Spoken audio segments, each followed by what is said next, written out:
নমস্কার আমার ছোট্ট প্রিয় পরিবার, আমার এই ছোট্ট প্রিয় পরিবারের সকলে কেমন আছেন? আশা করছি সকলে সুস্থ আছেন। আমরাও বেশ ভালোই আছি। তো সকাল সকাল ঘুম থেকে উঠে পড়েছি, দেখতেই পাচ্ছেন। তো এখন বাইরের পরিবেশটা আর কি আপনাদের সাথে শেয়ার করি। আমার বোনের বাড়িতে কি কি ফুল গাছ রয়েছে, তারপরে কি কি গাছ রয়েছে আর কি, সেগুলোই আর কি শেয়ার করার চেষ্টা করছি। তো সেগুলো আপনাদের সাথে শেয়ার করছি। দেখুন এখানে সুন্দর ফুল গাছ রয়েছে, টাইম ফুল গাছ আর কি, বেশ সুন্দর ফুল ফুটেছে গাছগুলোতে, বেশ সুন্দর কিন্তু গাছগুলো হয়েছে। আর এখানে আবার একটা হাজারি গোলাপের গাছও রয়েছে। তো গাছটা একটুখানি কীরকম আর কি ডালপালাই হয়ে গেছে, মরা মরা হয়ে গেছে। তো তার মধ্যে সুন্দর কয়েকটা ফুল ফুটেছে, সেই জন্য আপনাদের সাথে শেয়ার করলাম। আর এইদিকে একটা টাইম ফুল গাছ আর কি, বেশ সুন্দর আর কি, অনেকগুলো গাছ একসাথে সুন্দর হয়েছে গাছটা, আর প্রচুর ফুল ফোটে। আর সেই ফুলগুলো দেখতে বেশ সুন্দর লাগে। তো আজকে একটুখানি কম ফুটেছে, প্রত্যেক দিনই অনেকগুলো করে ফোটে। তো প্রত্যেক দিন ভাবি যে ভিডিও করব, আর করাই হয় না। আর এদিকে এই যে সন্ধ্যামালতী গাছ, এটাতে সন্ধ্যের সময় ফুল ফুটবে, এখনও ফুল ফোটেনি। আর রাতে যেগুলো ফুল ফুটেছে সব একদম মরে গেছে। আর এখানে এই যে রঙন ফুল রয়েছে, তো ছোটো ছোটো কুড়ি এসেছে, কিছুদিনের মধ্যে ফুল ফুটবে। আর এদিকে সুন্দর একটা জবা গাছ, তো জবা গাছে যে কুড়ি হয়েছে, জবাগুলো কিন্তু বেশ বড় বড় সুন্দর অন্যরকম কালার। আমার দেখা হয়নি, তো কুড়ি দেখেই আমি চলে যাচ্ছি। তো আজকে আমার বোন নার্সিং হোম থেকে বাড়ি আসবে, ওর বাচ্চা নিয়ে ও বাড়ি আসবে। আজকেই ওকে ছুটি দেবে, সেজন্য ও বাড়ি আসছে। তো সকাল সকাল ঘুম থেকে উঠে ওর জন্য একটু রান্নাবান্নাও করবো, তারপরে তো আমাদের রান্নাবান্না খাওয়া দাওয়া তো রয়েইছে। তো দেখি। আর পেয়ারা গাছ হয়েছে, দেখুন কি পেয়ারা ধরেছে গাছটাতে, এখনও কিন্তু প্রচুর পেয়ারা রয়েছে। তো অন্যান্য গাছের কিন্তু পেয়ারা এই সময় শেষ হয়ে যায়, আর ওদের গাছে এই ধরুন 12 মাসই পেয়ারা থাকে। তো বলে আর কি, আমি তো আর সবসময় আসি না, দেখিও না। তো তারপরে আমি ওইদিকে স্নান টান করে একবারে চলে এসেছি। বাইরে জামা কাপড়, আমার মেয়ের কাঁথা কাপড় চোপড় ধুয়ে, আমার মেয়েদের সবার জামা কাপড় চোপড় ধুয়ে একবারে আমি স্নান করে চলে এসেছি। তো এখন একটুখানি ম্যাগি করব, করে আমরা খাওয়া দাওয়া করব, করে তারপরে দুপুরে দেখা যায় কি কি আর কি রান্না করে, তো সাথে সাথে করব। তো চলুন, আজকে যেহেতু বোন নার্সিংহোম থেকে বাড়ি আসছে, ভীষণই আর কি খুশি লাগছে। এটা ওর বাড়ি, ওর ঘর। তো ওকে ছাড়া ওদের বাড়িতে থাকতে ভীষণই খারাপ লাগছে, কিন্তু কিছু করার নেই। এখন আমার মানির জন্য এসেছি, যেহেতু ওর ডাকে, আমার বোনের ডাকে আমি ছুটে এসেছি আর মানিকে দেখার জন্য, সেই জন্য আমাকে দেখতে হচ্ছে, থাকতেই হচ্ছে। তো ও যেহেতু বাড়িতে এসেছে, বাড়িটাও বেশ ভালো লাগছে। ও ছিল না বাড়িতে, একদমই ভালো লাগছিল না। তো ও আসাতে ভীষণ ভালো লাগছে এখন। তো আমাদের যাওয়ার পালা। তারপরে ওর বাচ্চাকে কোলে নিয়ে দেখুন, আমি অনেকটা রাত, কিন্তু ওই 3:30 কি 4টে মতন বাজে। আর সারা রাত্রিতে বেশিও ঘুমাইনি, কারণ এই প্রথম আর কি বাড়িতে এসেছে, সব কিছু ওর কাছে নতুন, তাই না?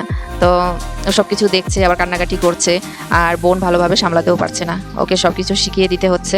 তো আমি রাত্রিটা রয়েছি বলে ওর বেশ সুবিধে হয়েছে, ওর বাচ্চাটাকে আমি আর কি কোলে করে রেখেছি। দেখতেই পাচ্ছেন রাত্রি কিন্তু ওই 3টে-4টে মতো বাজে।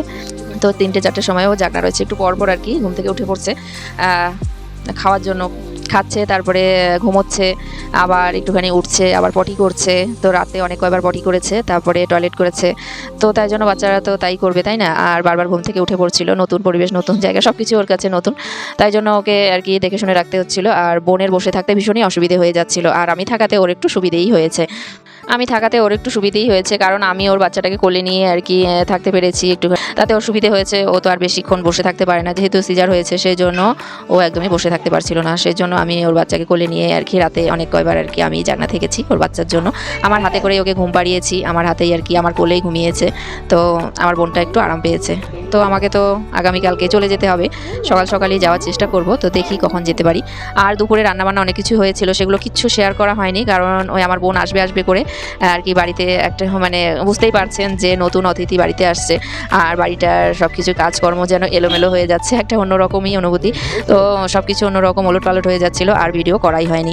এই মনে হচ্ছে কখন আসবে, এই ফোন করছে, এই ওর জন্য আবার খাবার পাঠিয়ে দিতে বললো, যে আমার জন্য একটু ভাত পাঠিয়ে দে, আমার তো যেতে যেতে দেরি হয়ে যাবে। সেই জন্য ওর জন্য টিফিন বাটিতে ভাত, একটুখানি নরম করে ভাত দিয়েছি ঘি দিয়ে, আর ওর জন্য বাটা করে দিয়েছি। আমাদের মধ্যে আবার বাটা খায়, কালো জিরা, তারপরে রসুন, গোলমরিচ দিয়ে বাটা করা হয়। তো সেই বাটা করে দিয়েছি, ও বলছে যে ভীষণ ভালো লাগলো খেতে। তারপরে ডাল সেদ্ধ আর কি, একটু পাতলা করে ডাল করে দেওয়া হয়েছে, সেদ্ধ করে, কোনো তেল মশলা সম্বার ছাড়া ডাল করে দিয়েছি। আর মাছটা রান্না করা হয়নি, ওর জন্য শিঙি মাছ নিয়ে এসেছে, তো তখনও মাছটা করা হয়নি। তো যেগুলো হয়েছিল সেগুলো দিয়ে পাঠিয়ে দিয়েছি ওর জন্য। তো ওর জন্য খাবার দাবার পাঠিয়ে দিয়েছি। তারপরে আমাদের জন্য রান্নাবান্না করলাম একসাথে। তো রান্নাবান্না করে খাওয়া দাওয়া করেছি, সেগুলো আর ভিডিও করা হয়নি। তো ও আসলো, আসার পরে বাড়িতে তো সবাই আর কি, অনেক লোকজন এসে ওর বাচ্চাটাকে দেখে যাচ্ছে। তো তারপরের দিন আমাদের যাওয়ার পালা। তো সকালের দিকে যাওয়ার কথা ছিল, কিন্তু সকালের দিকে যেতে পারিনি, একটুখানি দেরি হয়ে গিয়েছিল। তার মধ্যে যে ড্রাইভার আসতে একটু দেরি করেছে, সেই জন্য আমাদের একটু লেট হয়ে গেছে। তো কি আর করা যাবে, ওর ছেলেকে নিয়ে ও ভালো থাক, সুস্থ থাকুক। এখন আমরা আসি, তাই জন্য বাড়ি চলে যাচ্ছি। ওদের গাড়ি দিয়ে আমাদেরকে বাড়িতে পৌঁছে দিয়ে গেছে। এই যে বাড়ি চলে আসলাম, আর ওই কাপড় চোপড়ে বাড়ি চলে এসেছি, যেহেতু গাড়িতে এসেছি কেউ তো দেখতে পাবে না আর কোথাও নামবও না, সেই জন্য ওই যে কাপড় চোপড় পরা ছিলাম সেই নাইটি পরেই চলে এসেছি। বাড়িতে এসে আবার স্নান টান করে তারপরে ঘরে ঢুকতে হবে, সেই জন্য নাইটি পরেই চলে এসেছি। তো বাড়িতে এসে দেখুন স্নান টান করে তারপরে ঘরে ঢুকেছি। আমার সোনামণিদেরকে সকলকে স্নান করিয়েছি, গরম জল আর কি, আমার বড় মেয়ে স্নান করে ঘরে ঢুকে গরম জল করে দিয়েছে, ওদেরকে স্নান করিয়ে দিয়েছি, দিয়ে তারপরে আমরা ঘরে ঢুকেছি।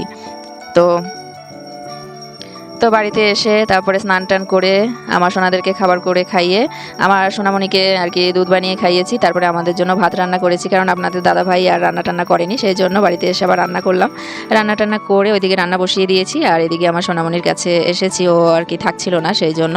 তো বন্ধুরা, তো রাতে রান্নাবান্না করে খাওয়া দাওয়া করে তারপরে ঘুমিয়ে পড়বো। তো চলুন, আজকে ভিডিওটা কেমন লাগলো অবশ্যই জানাবেন। যদি ভালো লাগে তাহলে লাইক কমেন্ট শেয়ার করে অবশ্যই পাশে থাকবেন। আজকে এখানেই রাখছি, টাটা বাই বাই। আবার আসবো আরেকটি নতুন ভিডিও নিয়ে।